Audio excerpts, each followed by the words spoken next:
So ఇప్పుడు సిఎస్ఎస్ని మనం హెచ్టిఎంఎల్లో include చేయాలి. ఇంక్లూడ్ చేసి మనం స్టైలింగ్ అనేది ఇవ్వాలి మన పేజ్కి. ఓకే, సో ఇప్పుడు మనకి సిఎస్ఎస్ రాయడానికి 3 వేస్ ఉన్నాయి. ఓకేనా, 3 వేస్ ఉన్నాయి. అంటే ఇంక్లూడ్ చేయడానికి 3 వేస్ ఉన్నాయి, రాయడానికి కాదు. ఓకే, సో నేను ఇక్కడ ఏం రాస్తాను అంటే 3 ways to include CSS in HTML. Okay, ఇప్పుడు ఆ 3 వేస్ ఏంటి? ఫస్ట్ వన్ ఇన్లైన్, తర్వాత ఇంటర్నల్, తర్వాత ఎక్స్టర్నల్. ఓకే, ఇప్పుడు దాన్ని చూసి మనం భయపడేది, ఇది జస్ట్ మన ప్లేస్మెంట్, అంటే సిఎస్ఎస్ ఎక్కడ రాయాలనే ప్లేస్మెంట్, అంతేగాని చేంజెస్ ఏమి ఉండవు.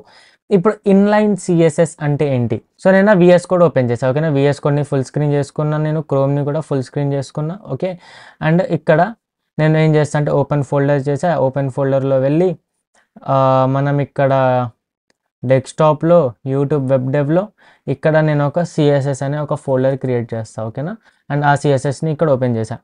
ఇప్పుడు నేను ఇక్కడ ఏమంటా అంటే ఫర్ ఎగ్జాంపుల్ index.html అని పేరు పెట్టేసా.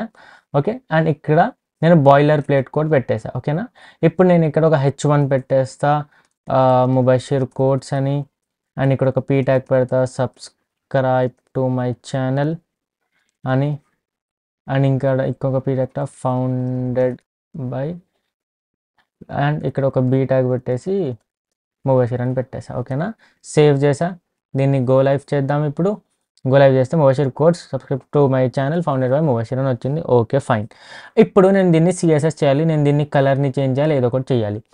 సో ఈ ఏదైతే ట్యాగ్ ఉందో ఓపెనింగ్ ట్యాగ్, ఈ ఓపెనింగ్ ట్యాగ్ ఏమైతే ఉందో ఇక్కడ నేను వచ్చి ఇక్కడ ఒక అట్రిబ్యూట్ రాస్తా. ఏమని? స్టైల్ అని. స్టైల్ అట్రిబ్యూట్ రాగానే ఓకే, డబుల్ కోట్స్లో నాకు ఇక్కడ అన్ని ప్రాపర్టీస్ వచ్చేసాయి. చూడండి, ఒక హెచ్1కి ఏమేమైతే ప్రాపర్టీస్ ఉంటాయో అవన్నీ ప్రాపర్టీస్ నాకు ఇక్కడ వచ్చేసాయి. కానీ నాకు ఇవన్నీ వద్దు, నాకు జస్ట్ కలర్ కావాలి. సో నేను జస్ట్ కలర్ని సెలెక్ట్ చేశాను. కలర్ని సెలెక్ట్ చేయగానే కోట్స్ వచ్చేసాయి, ఐ మీన్ కాలన్ వచ్చేసింది. కాలన్ తర్వాత నాకు ఇక్కడ వాల్యూ ఇవ్వాలి ఇప్పుడు. ఓకే, సో వాల్యూ ఏమి ఇవ్వాలి? ఫర్ ఎగ్జాంపుల్ నేను రెడ్ ఇద్దాం అనుకుంటున్నా. ఓకే, సో రెడ్ ఇచ్చేసాను. రెడ్ ఇవ్వగానే ఏమైందంటే నా ముబషిర్ కోట్స్ మొత్తం రెడ్ అయిపోయింది. ఇప్పుడు మనకి ఇక్కడ 3 థింగ్స్ కావాలని చెప్పా, సెలెక్టర్, ప్రాపర్టీ అండ్ వాల్యూ. ఇప్పుడు మనం ఇన్లైన్ రాస్తున్నాము కాబట్టి ఆల్రెడీ ఈ సెలెక్టర్ లోపలే రాస్తున్నాం. ఓకే, ఆల్రెడీ సెలెక్టర్ లోపలే మనం సిఎస్ఎస్ రాస్తున్నాం. ఓకే, ఇదేమో ప్రాపర్టీ, ఇదేమో వాల్యూ. ఓకే, ఇప్పుడు మీకు నెక్స్ట్ ఏమన్నా కావాలంటే ఇక్కడ సెమికాలన్ తర్వాత వచ్చేసి నేను ఇక్కడ ఫాంట్ సైజ్ రాసేసి స్మాల్ చేసేద్దాం. ఓకే, ఎక్స్ స్మాల్ చేస్తే స్మాల్ అయిపోయింది. సో ఇప్పుడు సెలెక్టర్ లోపలే రాస్తున్నాము, ఇదేమో ప్రాపర్టీ అండ్ ఇదేమో వాల్యూ. ఓకేనా, సో ఇలా మనం ఇన్లైన్ సిఎస్ఎస్ రాస్తాము. సో ఇక్కడ నేను ఏం చెప్పాను మీకు ఇందాక, ఫస్ట్ వన్ ఇన్లైన్ అని చెప్పా కదా, సో ఇన్లైన్ సిఎస్ఎస్. ఓకే, ఇలా మీరు చేయాలంటే ప్రతి ఒక్క ఎలిమెంట్లో స్టైలింగ్ రాసుకుంటూ వెళ్ళాలి. index.html చాలా పెద్దగా అయిపోతుంది. ప్లస్ చాలా వాటికి సేమ్ స్టైలింగ్ ఉంది అంటే, సేమ్ స్టైలింగ్ ఉన్నా కానీ మీరు మళ్ళీ వెళ్ళి వాటి అన్నిట్లో కాపీ పేస్ట్ అయినా చేయాలి, లేకపోతే రాయాలి. ఓకే, సో ఇలా ఈవెన్ మనం పీని కూడా చేంజ్ చేద్దాం. ఇక్కడ స్టైల్ అని రాసేసి కలర్ అని పెట్టేసి బ్లూ చేద్దాం దీన్ని. ఓకే, అండ్ ఇక్కడ నేను బార్డర్ కూడా ఇస్తా, కావాలంటే బార్డర్ 2 పిక్సెల్స్ అని ఇచ్చేద్దాము. సో బార్డర్ వస్తుంది, దీనికి కలర్ ఇవ్వకపోతే. ఓకే, సో ఇక్కడ నేను బార్డర్ కలర్ కూడా ఇవ్వాలి.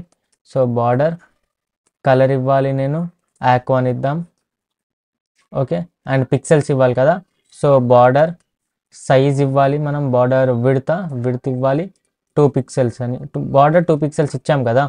ఓకే, బార్డర్ స్టైల్ ఇవ్వాలా మనం, బార్డర్ స్టైల్ ఇక్కడ ఏమంటా అంటే సాలిడ్ అని ఇచ్చేస్తాను, సాలిడ్. ఓకే, ఇక్కడ చూస్తే మీరు సాలిడ్ది బార్డర్ అంటే ఏం చేంజెస్ లేకుండా నార్మల్ బార్డర్ బ్లూ కలర్ది 2 పిక్సెల్స్తో వచ్చింది. మీరు ఇక్కడ సాలిడ్ కాకుండా డాటెడ్ పెట్టారనుకోండి, సో డాటెడ్ బార్డర్ అనేది వస్తుంది. చూసారా, డాటెడ్ బార్డర్. ఓకే, సో ఇలా మనం మొత్తం ఒక్కొక్క ఏదైతే ఎలిమెంట్ ఉందో అన్నిటికీ రాసుకుంటూ వెళ్ళాలి. సో దీన్ని మనం ఇన్లైన్ సిఎస్ఎస్ అంటాము. ఇప్పుడు మనం ఇంటర్నల్ సిఎస్ఎస్ గురించి మాట్లాడదాం. సో నేను ఏం చేస్తాను అంటే ఇదంతా తీసేస్తా, ఇక్కడ నుంచి ఇక్కడ వరకు తీసేసాను, అండ్ ఇక్కడ నుంచి ఇక్కడ వరకు కూడా తీసేసా. ఓకే, సో ఇప్పుడు మనం చూస్తే ఇక్కడ మనకంతా నార్మల్ అయిపోయింది. అండ్ ఇక్కడ నేను ఏం చేస్తాను అంటే ఈ హెడ్ ట్యాగ్ ఏదైతే ఉందో ఈ హెడ్ ట్యాగ్లో వచ్చేసి ఇక్కడ నేను ఒక ట్యాగ్ ఓపెన్ చేస్తాను, ఒక ఎలిమెంట్ ఓపెన్ చేస్తాను, స్టైల్ అని. ఓకే, స్టైల్ అని ఇలా ఓపెన్ చేశాను కదా. ఇప్పుడు ఇక్కడ నేను నా స్టైలింగ్ ఏదైతే ఉందో అది రాస్తా. ఫర్ ఎగ్జాంపుల్ నేను ఈ h1 ఏదైతే ఉందో దీన్ని నేను కలర్ చేంజ్ చేద్దాం అనుకున్నా. ఓకే, సో నేను ఇక్కడ h1 అని ఇలా రాసి కర్లీ బ్రాకెట్స్ ఓపెన్ చేసి ఇక్కడ కలర్ అని రాస్తా, కలర్ రెడ్ అని. రాసేసా. ఓకేనా? ఇప్పుడు చూస్తే మీరు కలర్ రెడ్ అయిపోయింది. సేమ్ అలానే నేను పీ ట్యాగ్ ఉంది. పీ ట్యాగ్‌ని నేను బార్డర్ ఇద్దాం అనుకున్నాను. So, border 2 pixels solid blue.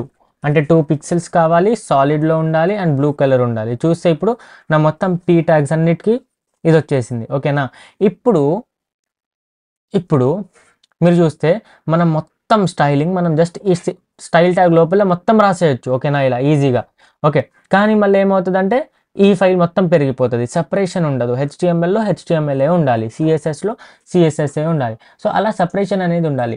So, మనం ఏం చేస్తాము, మనం నార్మల్‌గా ఇలా ఇంటర్నల్ కూడా ఎక్కువ రాయము. సో, నేను ఇక్కడ చూస్తే ఫర్ ఎగ్జాంపుల్ నేను ఇక్కడ బ్యాక్‌గ్రౌండ్ కలర్ ఇచ్చేసి ఏమిద్దామంటే ఇది బింగ్ అనేది ఉంది. కనిపిస్తుందా? లైట్‌గా కనిపిస్తుంది కదా!